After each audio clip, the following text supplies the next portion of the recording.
E aí, parceiros, você está sendo vítima das 3 causas mais comuns de briga dentro do seu casamento?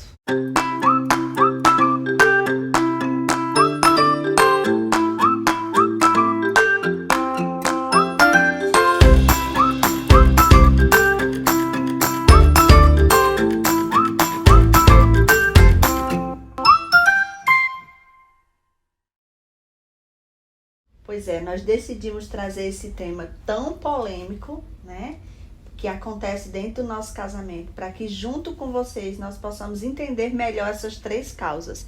Mas antes de entendermos essas causas, eu quero trazer uma reflexão para você.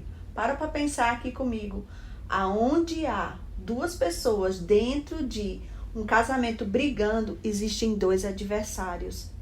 E Deus não nos criou para sermos adversários dentro do nosso casamento. Deus nos criou para sermos o quê? Aliados, parceiros dentro do nosso casamento. E uma das coisas que eu quero trazer para você, antes de nós entrarmos nas 3 causas mais comuns, é o quê? Antes de você que está pensando em casar, ou que você já é casado, recém-casado, ou você que já faz um tempo que é casado, eu quero perguntar para você quais são os acordos que há dentro do seu casamento. Antes de você casar, foi feito algum acordo para que vocês não entrassem em conflito na rotina do dia a dia? A primeira causa que nós vemos muito comum dentro dos matrimônios é a briga, é a disputa pelo território. Né? Como assim, pastor? Essa disputa pelo território. Você fica disputando com o seu cônjuge na área financeira, para ver quem vai tomar conta das finanças, para ver quem vai olhar mais a finança do que o outro, quem vai ficar responsável pelos pagamentos das contas.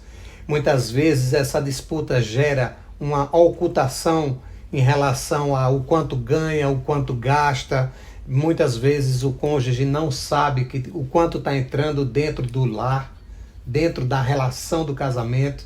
Né? Muitas vezes existe essa parte oculta de o quanto eu ganho, o quanto você ganha, às vezes nem sabe o quanto gira de dinheiro dentro da casa. Outra disputa de território é os filhos. Como vão criar os filhos? Porque existe também essa parte de você dizer assim, não, a minha forma está certa, a forma dela está certa. Qual a fórmula certa? É aquela que o casal vai criar do seu filho e não aquela que você traz da casa do seu pai e da sua mãe. Qual foi o acordo? E não menos importante, o terceiro território, né?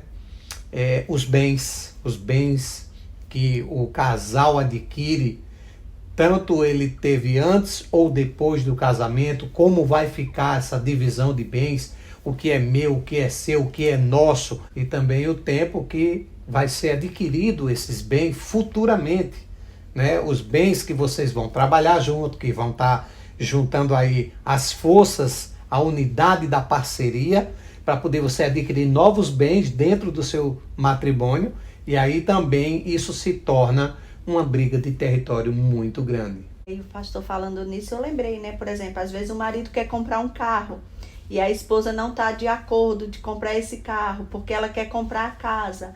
E aí é onde entra, entendeu? A discussão entre os casais nesse momento das brigas. Essa parte do território é algo muito sério, onde a gente tem visto dentro dos casamentos, que é uma das causas que causa problema dentro do relacionamento.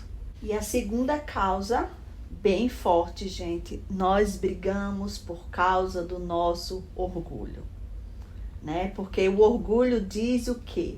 O orgulho diz que você está certo. O orgulho te impede de você ser humilde. O orgulho te impede de você ter uma visão do outro lado. Né? O orgulho ele lhe coloca como se você tivesse um respaldo, que você estivesse bem respaldado. E aí eu queria levar você para a palavra, para você entender o que Deus vai dizer para mim e para você sobre o orgulho lá em Ezequiel. Antes ele dá maior graça, portanto diz: Deus resiste aos soberbos, mas dá graça aos humildes. Esse versículo está lá em Tiago 4:6, que ele fala assim, o Senhor está dizendo que Deus, ele resiste aos soberbos. O que isso quer dizer? Que a pessoa dentro do casamento que tem a soberba, ela está num ambiente de resistência. O que isso quer dizer? Isso quer dizer que nada na vida dessa pessoa vai prosperar. Então, muitas vezes, o orgulho diz assim, né? Você tá certo e você fica lá naquele lugar, na hora da briga, se achando tal, você é o cara naquela hora. E o que está acontecendo? Deus está te resistindo. Sua vida está amarrada. Nada onde você toca prospera. E o seu cônjuge está lá naquele lugar, humilde, não está falando nada, está lá na dele. O que Deus vai fazer sobre a vida dele? Deus vai derramar graça sobre a vida dele. Deus vai derramar favores que ele não merece. Mas porque ele é filho de Deus e ele está nessa posição, ele vai ser abençoado. Então para pensar qual é o lado que você quer estar em Deus. Para hoje você ficar livre do seu orgulho. Porque o orgulho não é só uma coisa, por isso que eu disse para mim, para você, para o pastor, porque não é uma coisa que está só na sua vida, não é uma coisa que está só na minha vida. Não, está na vida de todos. Porque foi o primeiro pecado que veio para o mundo, que nasceu no céu através da vida de Lúcifer. É a raiz de todo pecado, é o orgulho. Então a gente precisa ter muito cuidado com o orgulho dentro da nossa casa, porque isso pode destruir o seu casamento. Lembrando que você vai nessa hora ser colocado num pedestal. Você está certo, então você tem dificuldade de descer desse lugar. Então vamos para a terceira causa, que é a imaturidade. Nossa, meu Deus, quanta imaturidade a gente tem acompanhado dentro dos casamentos. A maioria dessas brigas, a imaturidade é uma dessas três situações, dessas três causas que está assim gritante dentro das relações. Porque as pessoas ela não têm amadurecido suficientemente para poder dominar essa relação dentro do casamento, não é? Então, assim, a falta do domínio próprio. Essa falta do domínio próprio é muito importante você saber dominar. Porque os frutos do Espírito, como diz na palavra de Deus, é para que a gente tenha um êxito, para que a gente tenha a benevolência da gente aplicar tudo isso dentro da nossa relação e a gente ter um casamento maravilhoso. Ninguém desfruta dos frutos do Espírito, onde está ali liberado através da palavra para nós, para que nós possamos colocar em prática. A falta de paciência é uma coisa assim exorbitante. É onde você não tem mais paciência para nada, você não tem um mínimo de sensibilidade dentro do seu casamento para você chegar e ter paciência com algo que aconteceu, ou se algo que quebrou, ou se alguém atrasou, ou se não foi feito aquilo que você queria naquela hora. Então isso já tira a sua paciência, porque muitas vezes não está sendo feito no jeito que você quer. Porque eu quero assim que tem que ser feito, aí o outro não fez e pronto, aí gera uma impaciência. E essas brigas vêm sendo causadas por tudo isso. Também a falta de paciência com o desenvolvimento do outro, né? Porque às vezes, né, como eu falei, o orgulho vai dizer que você é mais maduro do que o seu cônjuge. E você não vai ter paciência de esperar o outro se desenvolver. Outro ponto também é a compreensão. A compreensão, ela vem exatamente sendo encaixada dentro dessa situação. Você tem que compreender, você tem que ter uma ótica de que todos os casais, todos, eles não estão no mesmo nível. Eles estão em níveis diferentes. Você precisa ter uma compreensão maior com o seu cônjuge, para poder muitas vezes você é mais sábio do que o seu cônjuge, ou o seu cônjuge é mais sábio do que você, e ela também, ou ele também vai ter que ter uma compreensão dentro de tudo aquilo que acontece dentro da sua casa, dentro do seu lar, o funcionamento do dia a dia.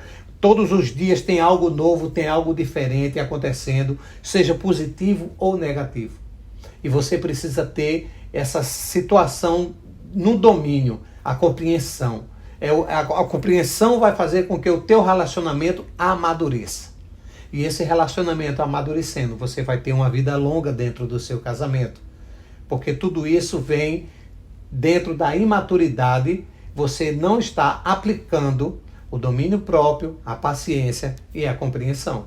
E olha só o que é que a Bíblia diz sobre a imaturidade. 1 Coríntios 13:11 fala isso. Quando eu era menino, eu falava como um menino, eu pensava como um menino e raciocinava como um menino. Quando me tornei homem, deixei para trás as coisas de menino. Será que você está congruente a essa passagem bíblica? Será se você hoje é um adulto ou uma adulta e você hoje está agindo como um adulto dentro do teu casamento? Porque a Bíblia é clara com isso. E aí é onde vem os conflitos, essas causas, por conta da falta de maturidade. Você precisa colocar essas coisas na balança para você medir e você analisar o teu casamento, analisar o quanto teu casamento está precisando de uma mudança. E para concluir com vocês, né, nós decidimos falar dessas 3 causas porque foram os vilões do nosso casamento. Né? Nós passamos por todas essas 3 situações: território, orgulho e falta de maturidade. Lá atrás brigamos muito, porque o Silas veio com 2 filhos do primeiro casamento dele. Eu vim com a minha filha. Então vocês imaginam, nós não tínhamos aquele território comum, né? A criação dos nossos filhos. Então nós tivemos que aprender. Brigamos muito por causa de território, muito, muito, muito. Brigamos muito por causa de orgulhos. Éramos 2 orgulhosos. Então os 2 estavam certos, nenhum errava, então era 2 bicudos, né? Nós costumávamos escutar muito que nós 2 éramos 2 bicudos e 2 bicudos não se beijam. Pensa nisso. E tivemos que o quê? Tivemos que ser quebrados para aprendermos a sermos casados, a aprendermos a desenvolver a maturidade, bem que o pastor leu para vocês, né? Dizendo, quando eu era menino, o que isso quer dizer? Que casamento é coisa de adulto, casamento não é coisa de criança. Então nós precisamos crescer para o nosso casamento dar certo. E não existe aquele casamento que vai dar certo, existe você dar certo, existe você olhar para você, você se reestruturar, o seu cônjuge se reestruturar, para juntos os 2 fazerem o casamento dar certo. O casamento de vocês precisam de vocês. E nós estamos aqui para estar junto com você, dando essa força para que você possa caminhar mais um pouquinho para frente, para você aprender mais um pouco e você ser bem sucedido no seu casamento. Então, não deixa essa palavra só em você. Deixa que outros amigos seus possam assistir também essa palavra. Compartilha esse vídeo com todas as pessoas que você possa conhecer, que esteja ao seu alcance. Será se você conhece algum casal que tem esse tipo de problema? Que essas 3 causas estão dentro do casamento dele? Então, não seja abençoado sozinho com esse vídeo. Podemos contar com você para você dar o seu like aqui no nosso canal, para você se inscrever no nosso canal, para receber todas as notificações. Você vai precisar ativar o sininho, porque toda semana nós temos uma palavra para abençoar o seu casamento. E me segue no Instagram, que é o @silascosta. anacristina.psicóloga, e nos vemos na próxima semana. Tchauzinho!